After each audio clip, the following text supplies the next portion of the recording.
Bueno, pues hoy tenemos el gran placer de tener a Rafael Fernández Ladreda, sin lugar a dudas, en mi experiencia profesional, y ya llevo tiempo en esto, uno de los mejores interim managers que he conocido en toda mi vida. ¿Y por qué os digo uno de los mejores? Porque el track record que lleva de todos los proyectos que ha hecho, tanto su vida personal como directivo, pero sobre todo su vida profesional como interim, ha sido el que más he visto que ha logrado impactar en la cuenta de resultados de las compañías y tener más éxito trabajando como interim. Buenas, Rafael, ¿qué tal? Buenas tardes, ¿qué tal, José Luis? Oye, es un placer de verdad tenerte aquí, porque a mí me gusta muchas veces a la gente cuando habla del interim que pongamos ejemplos y que vean en tu profesionalidad y todo lo que has hecho un ejemplo en lo que tiene que ser un gran interim. Yo, la primera pregunta que te diría, yo he visto muchos interim trabajar y he visto muchos proyectos, pero y no me importa, te digo, como te diría, he visto pocos, te diría ninguno, con tus track record no he visto ninguno. ¿Tú cuál crees que es el éxito de tu gran éxito, o sea, o cuáles son los factores de éxito que te hace que cuando haces un proyecto de interim impactes tanto en cuenta de resultados y seas capaz de hacerlo? Esto, pues voy a contribuir mi experiencia personal y la que he tenido oportunidad de compartir hablando con otros interims. Si hay un consenso respecto a qué elementos constituyen éxito en un proyecto y condiciones necesarias para tener éxito. La primera es, debido a la naturaleza del interim, el término ya nos lo indica, es temporal y son proyectos focalizados, tienen un periodo determinado, varía, esto entre 6 meses, que son raros o raros por lo corto y suelen tener que ver con cuestiones muy de área funcional, muy específicas, muy especializadas. O lo más típico, problemas que son más holísticos, que implican más a la empresa, más del tipo de preocupación que tendría la dirección general. Y estos rara vez son de menos de 12 meses y se extienden hasta 18, ocasionalmente 24, a partir de ahí pues normalmente no hay ya interim por una razón muy sencilla, ¿no? que en ese periodo el interim ha acabado el proyecto para el que venía y se va, o a la empresa le cae muy bien y le gusta mucho y se quiere quedar con él y se queda con él, pero la naturaleza del proyecto es temporal y por tanto también intensa. Entonces, el hecho de que llevas con un objetivo concreto a llevar a cabo en un periodo concreto ya influye en otra serie de cuestiones, ¿no? El proyecto es intenso, o sea, literalmente tienes que mentalizarte que cada día que estás allí están pagando por ti y tienes que asegurarte que esa inversión le das un retorno, no la conviertes en un coste innecesario y perdido, ¿no? Y desperdiciado. Esto, y para conseguir eso, y aquí entro a responder a tu pregunta en cuanto a condiciones fundamentales y de éxito, tienes que tener objetivos muy claros, tienes que estar muy alineado con tu cliente, con quien te contrata, que normalmente es o la propiedad o un consejo de administración en mi caso, ¿no? Y aunque esto parezca obvio, no siempre es tan obvio, ¿no? A veces tienes que, pues, o no tienen sus ideas claras o tienen una concepción equivocada de lo que representa un interim. Frecuentemente esta confusión se presenta en pensar que el interim es un consultor, un asesor, me va a decir, me va a guiar, a lo mejor te hace un poco de eso, pero fundamentalmente y en concreto lo que yo hago tiene que ver con la ejecución. Pues ahí es donde quería llegar, porque claro, viendo tu currículum, que es impresionante, o sea, titulación superior, posgrado MBA, bilingüe, has trabajado en varios países, has trabajado en consultora estratégica de verdad, has hecho además en private equity, has sido director general en empresa, o sea, tu track record es bestial. O sea, yo sé que un perfil como el tuyo es capaz de definir cualquier estrategia y saber lo que hay una empresa tiene que hacer sin lugar a dudas. Pero la clave es cómo tú consigues que eso se haga, porque es lo que haremos. Además, que se haga en un sitio que no es tuyo, con gente que no te reporta, y con gente que tú al final eres un interim, no dejas de ser un externo, porque tú no eres el jefe, como decía un jefe mío, decía, jefe es el que te pone las vacaciones y te sube el salario, y tú no ocupas esas labores. Entonces, ¿cómo lo consigues, Rafael? Porque yo he visto que lo consigues, ¿cómo lo haces? Bien, pues lo primero es que hay situaciones, hay una tipología y variedad de situaciones muy amplia. No todas las situaciones son iguales, ¿no? Las hay donde el interim, y en mi caso mi labor de interim es o como interim CEO o como interim CTO, Chief Transformation Officer, o como interim CRO, y disculpar la sopa de letras, Chief Restructuring Officer. Pero con cualquiera de las etiquetas hay condiciones importantes. Una es la de el que puedas llevar a cabo aquello para lo que se te contrata. Tienes que contar con autoridad explícita. Bueno, pues esto no siempre se produce. Y aún así, cuando esta no se produce, ¿sabes? No te dan las llaves de la empresa para que lleves a cabo lo que tienes que llevar a cabo, bueno, pues te toca también con tu bagaje de experiencia el aprender a lidiar con ese tipo de situaciones más ambiguas y menos definidas, ¿no? ¿Cómo lidias con ellas? Pues creo que el seniority, el conocimiento, el tener seguridad en ti mismo, porque seguridad que procede de haber hecho lo mismo en muchas ocasiones, pues es algo que se siente y que tú proyectas y que hace que, aun en el caso en que no cuentes con autoridad formal explícita, pues tienes una autoridad intelectual, y si eres bueno en lo que haces, esta autoridad intelectual se va a poner de manifiesto en las interacciones que tengas con el personal de la empresa, y recurres a ello. Pero fundamentalmente muy importante, o sea, esto es una intervención temporal, no tienes tiempo para andar haciendo demasiadas disquisiciones filosóficas, andar convenciendo a alguien que te contrata de que haga algo que no es lo que quiere hacer. O sea, tienes que tener claridad. Y de hecho, los buenos interim creo que se destacan también por el hecho de que suelen ser bastante disciplinados en lo que aceptan como trabajo, y no suelen aceptar todos los proyectos. Lo he visto en varios de mis compañeros de profesión, con los que alguna vez hablo y me comentan, y lo veo también en mis casos, ¿no? Nadie quiere meterse en un proyecto que además, si no reúne las condiciones necesarias, va a acabar mal, y por tanto va a ser muy nocivo para tu reputación y para tu track record. Entonces, hay que tener objetivos claros y alineados con el cliente. Y ahora que hablas de esos objetivos, algo que yo he visto que a mí me impresionó mucho, que yo he tenido el honor de trabajar contigo, es el poco PowerPoint que utilizas, prácticamente nulo, y el mucho Excel, montando un cuadro de mandos absolutamente, que lo mides absolutamente todo, y que eso te sirve como guía para la transformación de la empresa.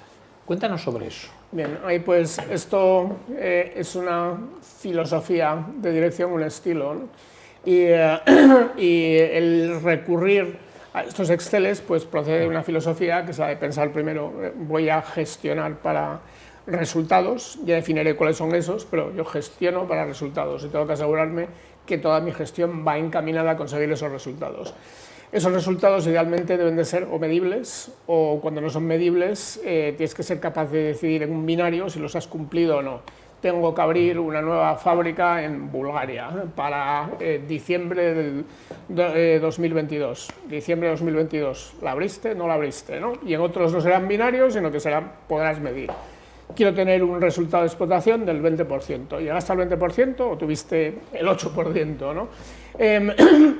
A partir de ahí, porque todo lo que no midas y todo lo que no conviertas en un objetivo, pues verdaderamente estás creando la oportunidad para desperdiciar recursos. Y en el caso de los proyectos de interim, ese factor se agudiza, tienes poco tiempo.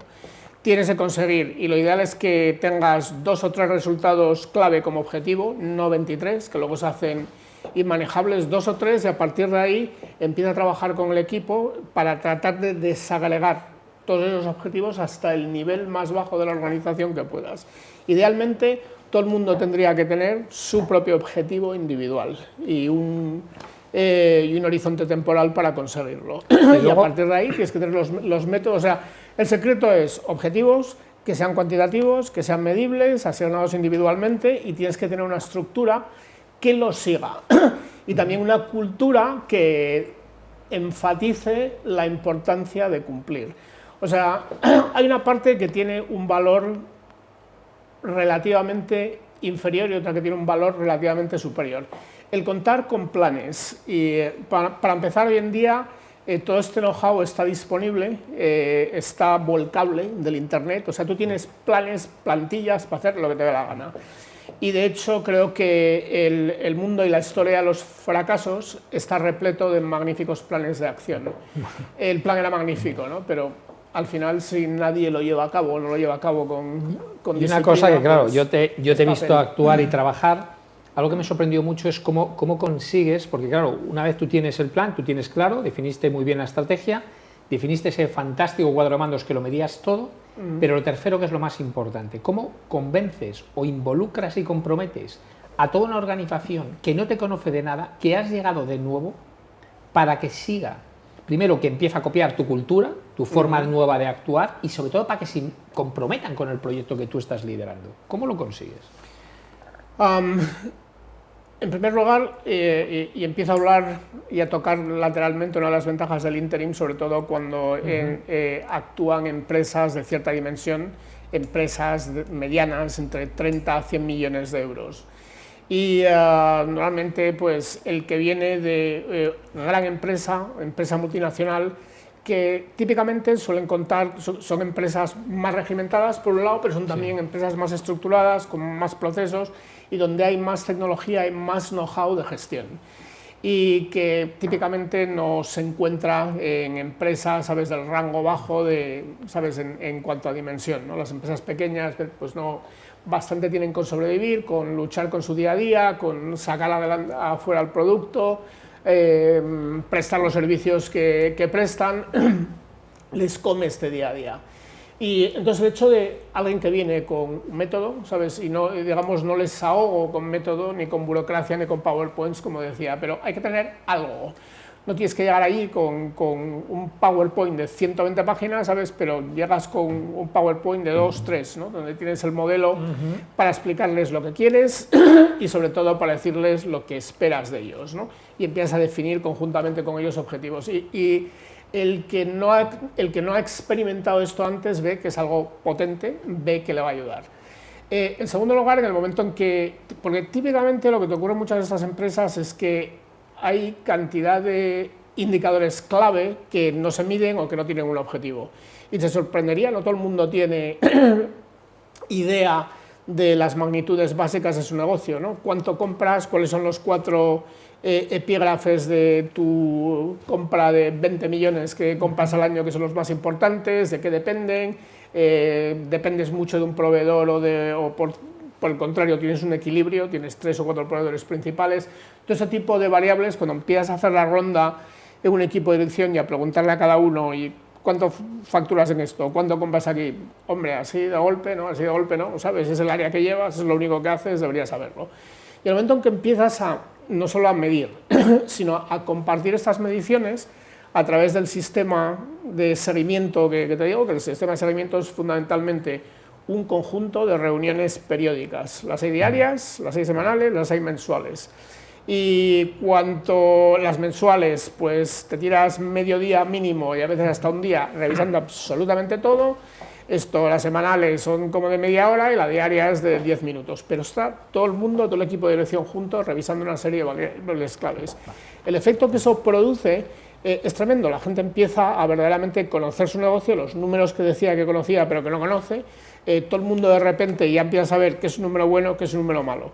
Y en el momento en que eso ocurre, puedes empezar a poner objetivos. Y en el momento en que pones objetivos, de repente te das cuenta que puedes ser más ambicioso. Y eso tiene un efecto magnético. Es potente, ¿sabes, Elber? Si es que podemos hacer algo más. Mira, y saber, además, para qué trabajo. Trabajo para conseguir 100.000 esta semana, ¿no? Ponte en situación, además para que sea muy desde dentro, ¿vale? Para no sea una pregunta de una entrevista. Tú imagínate que tú y yo somos amigos de toda la vida, hemos trabajado en etapas anteriores y de repente yo ahora te llamo y te digo, oye, Rafael, ¿qué tal? ¿Cómo te va la vida? Y yo digo, mira, pues yo ahora tengo tanta edad, acabo de salir de mi empresa y estoy pensando qué hacer en mi vida. Y me he enterado que trabajas como interim manager, ¿vale? ¿Qué consejos me das y qué cosas buenas y malas me dices para ser interim? ¿Qué me dirías? Primero, condiciones, si no necesarias, muy deseables. El que hayas estado en un entorno de trabajo donde hayas trabajado en en objetivos. Vale. Con objetivos muy claros, con cultura de cumplimiento y que hayas trabajado en proyectos. Vale. La segunda, tienes que tener algún know-how, algún expertise específico. Específico no quiere decir necesariamente que tenga que ser especializado, pero tiene que ser algo que puedas definir. Yo me considero un generalista porque he tocado varios palos funcionales, algunos sé más que otros, pero específicamente soy alguien que intervengo en transformación, en cambiar una empresa, hacer que mejoren sus resultados, a veces salvarla de la quiebra, incluso.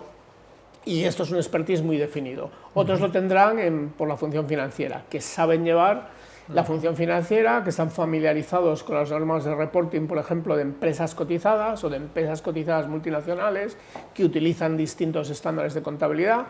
Tienes que tener algo concreto que sepas y que puedas vender. Y finalmente también tener una mentalización muy clara o una conciencia muy clara de que el interim no es un asesor, no es un consultor.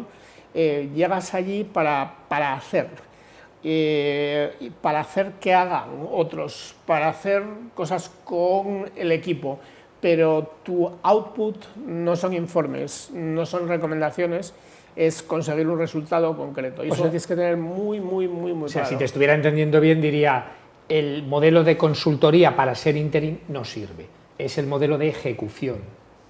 El modelo de consultoría, en todo caso, te dará esto, pues, te da una serie de activos muy interesantes a nivel de, para empezar, ser capaz de cuentas con metodologías, cuentas con modelos que te guían.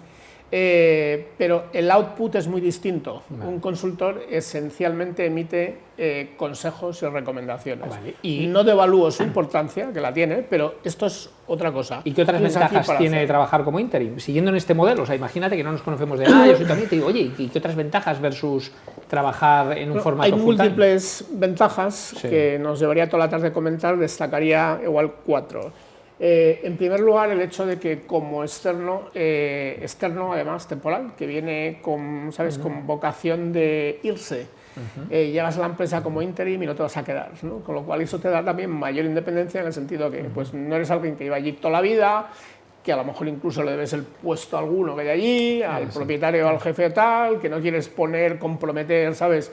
No todas las empresas tienen una cultura de opiniones abiertas, distintas y contraste y todo lo demás, con lo cual, pero eso el interim viene de fuera, no viene para quedarse, va a estar el tiempo que le toque en el proyecto y se va a ir. Y en principio eso te da más libertad, pues, y te la da, porque tu sustento y supervivencia profesional no depende, ¿sabes?, de un cliente en concreto, ¿sabes? Hay un proyecto y habrá otros, porque eso es a lo que te dedicas. La segunda, la propia cuestión del know-how y del expertise.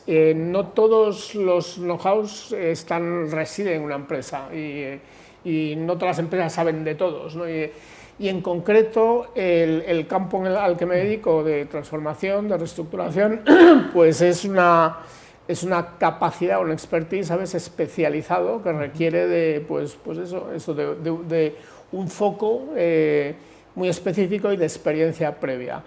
Y como aludí antes, no solo por una cuestión de metodología, que vuelvo a repetir, las metodologías están disponibles, pero el saber cómo llevar a cabo esas metodologías y pasar del plan de acción y el método y el modelo a acciones concretas que te produzcan resultados es una historia totalmente distinta y requiere mucha familiaridad con lo que tú me preguntabas, ¿no? ¿Cómo hace uno para motivar a un equipo? ¿Cómo hace uno para conseguir que dejen de hacer lo que hacen a través de un experto?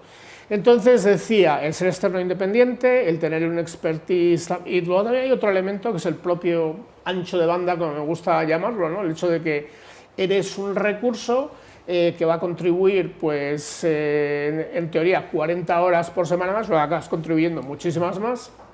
Esto son otros 2 brazos, 2 piernas y otra cabeza más, ayudando a un equipo de dirección que normalmente hoy en día están muy estirados, que tienen mucho con lo que lidiar, que tienen un día a día que les come todo, ¿no? Con lo que es también un recurso para hacer cosas. Vale. ¿Y cuál sería la parte que dirías? Porque claro, todo lo que has dicho parece muy atractivo, suena muy bien. Yo estoy totalmente de acuerdo contigo, lo hemos hablado muchas veces, que no sirve todo el mundo. Además, es lo primero que aconsejo, no por nada, es para no equivocarte. Igual que todo el mundo no sirve para ser empresario, no todo el mundo sirve para ser interim. ¿Y cuál es la parte negativa de ser interim?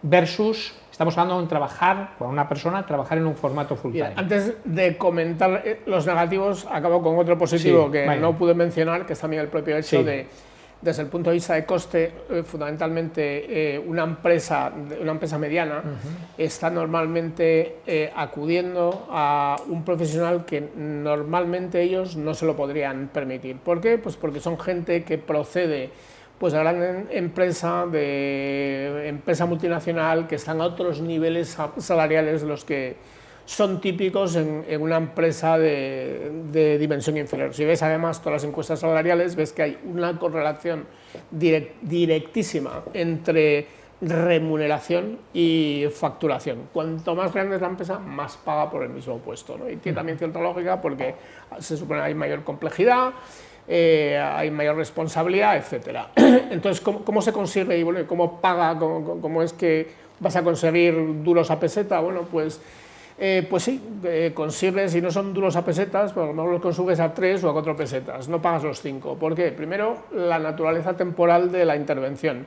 No estás contratando a alguien para siempre, lo estás trayendo para un proyecto concreto, que es intenso, con lo cual el aprovechamiento del tiempo es también mayor. No es lo mismo tener a un interim focalizado en un proyecto que tener a alguien que lleva allí toda la vida y que va a salir toda la vida, ¿no? O sea, el que viene, yo en este caso llego, tengo un mandato, tengo que conseguir o una mejora de resultados bien definida numéricamente para un plazo concreto y me pongo a trabajar y ya, y está siempre con el estrés de que no he hecho nada hoy, ¿no? Esto tienes que asegurarte que por cada día estás consiguiendo algo. Y entonces, el segundo factor es contratas a alguien que es autónomo, que lo estás contratando por vía contrato mercantil, no estás pagando ni cargos sociales, seguridad social, etcétera, vacaciones, no sé qué, todo lo que lleva implícito, ni le vas a pagar una indemnización el día que se va. Con lo cual, con todo esto, ¿sabes? Pues dices, voy a hacer un esfuerzo, voy a pagar durante 12, 14 meses, ¿sabes? Pero estoy acudiendo pues a un know-how de grandísima empresa y de lo mejor que hay en el mundo y de lo más avanzado. Y en cuanto a negativos ¿para quién? ¿Para el cliente o para el interim? Pues creo que los negativos son tan amplios como la variedad de interims que hay. Creo que el tema fundamental... O negativo, la parte más difícil, si digamos, quieres, la parte más esta nueva carrera profesional. Desde nueva carrera, pues sería la inestabilidad, real o percibida. ¿Y por qué digo real por qué digo percibida? Porque tú a lo mejor pues, sacas un proyecto, típicamente además, pues deberías de combinar ejecución con tu cliente con marketing para el futuro proyecto. La realidad lo que nos dice es que es muy complicado hacer esto, porque estás precisamente metido en un proyecto muy intenso que tiene que conseguir resultados en un proyecto tal y, ¿sabes? Y abandonas, abandonas la actividad de marketing porque te estás dedicando a la ejecución de tu proyecto. Pero el que ya tiene una historia y un track record y una actividad consolidada, y a lo mejor está en un punto de su vida profesional que no tiene tantas cargas, a lo mejor ya no tiene una hipoteca, ya no tiene, los hijos se han independizado, etcétera, pues se puede permitir algo más de latitud, ¿no? Pero no todo el mundo está a lo mejor en esa situación y entonces, sobre todo el que empieza, ¿sabes? Va a estar siempre con la espada de la inestabilidad que ocurre cuando acabó el proyecto, ¿no? Claro. Entonces, pues hay mucha gente que a mí me cuenta historias tipo, es que me quedan 6 meses de vida. ¿Qué son 6 meses de vida? ¿No? Que tengo dinero para 6 meses, ¿no? Sí.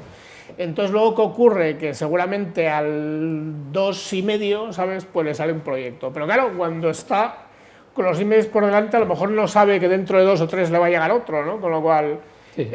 Para ellos, ¿sabes? O ellas, que puede ser una situación, pues... estresante. Más, me encanta que hayas tocado ese tema porque yo es algo que aconsejo cuando la gente me pregunta, José Luis, ¿me aconsejas meterme con interim? Antes siempre les digo la primera pregunta, si vales o no como interim, porque lo que le valió para ser directivo no es lo mismo que necesita para ser interim. Eso es lo primero que les digo. que es un escenario Totalmente. distinto. Es igual, a lo mejor uno fue muy bueno jugando al fútbol, pero a lo mejor ya como entrenador de fútbol no vale, porque es un cambio totalmente. Y lo segundo que les digo es que cuando va a trabajar como interim, su salario va a ser mayor que el que trabajaba como director general, una posición como típica de interim, que para mí es realmente el interim realmente es una dirección general de la compañía. Esa persona va a ganar durante el mes que trabaje más que lo que ganaba en el trabajo full time. También hay que entender que es un periodo de temporalidad, que las empresas están pagando por día, se están ahorrando la seguridad social, no es que se esté ahorrando, lo paga el interim como autónomo, y también la empresa está pagando ese extra, puesto que esa persona, como bien dices, durante un periodo de tiempo vas a estar trabajando, pero luego tienes un periodo de bagaje, con lo cual hay que tener, digamos, colchón para esos momentos que no tienes proyecto. Pero estoy totalmente de acuerdo contigo, y viendo mi experiencia, el que es bueno continuamente engancha un proyecto con otro, con unos periodos, y además el que es bueno, como bien dices tú, elige, pero además elige honestamente, porque no es absurdo como interim aceptar un proyecto para el cual no estás preparado porque es fracaso seguro. Y, o sea, es malo para el cliente, poco ético, porque no vas a meter en proyectos que sabes que son malos para tu cliente. Y me encanta que toques ese tema, porque además yo, para mí, el interim, por supuesto, por encima de todo, tiene que tener una ética y una responsabilidad social y empresarial absoluta. Total, sí. Porque estamos ya en un siglo en el cual ya eso sí que se mide y cada vez valoran más las empresas. Así que nada, Rafael, un placer tenerte en Tinku Management. Es un gran ejemplo como el primero que he puesto, un gran directivo con un track record como el tuyo absolutamente impresionante. Has trabajado en las mejores consultoras estratégicas del mundo, en las mejores private equity, en las mejores empresas. Tú has decidido trabajar como interim manager, ahora tienes un track record absolutamente intachable y muy bueno, y has decidido pegar ese gran cambio, y el resultado está ahí, te va mucho mejor que antes, puesto que estás en un nuevo modelo y forma de trabajar, igual que Pablo Isla, y es un gran ejemplo, con lo cual animamos a muchos con estas características que tengan para trabajar de otra manera. Así que nada, muchísimas gracias, Rafael. Mucho y nada, gusto. nos vemos la semana que viene y te hablaremos sobre más cosas, traeremos a nuevos protagonistas, nuevos interim, traeremos a empresarios, gente de recursos humanos, de cualquier área, que nos venga a hablar básicamente de esto, de empresas, directivos e interim management. Nos vemos la semana que viene.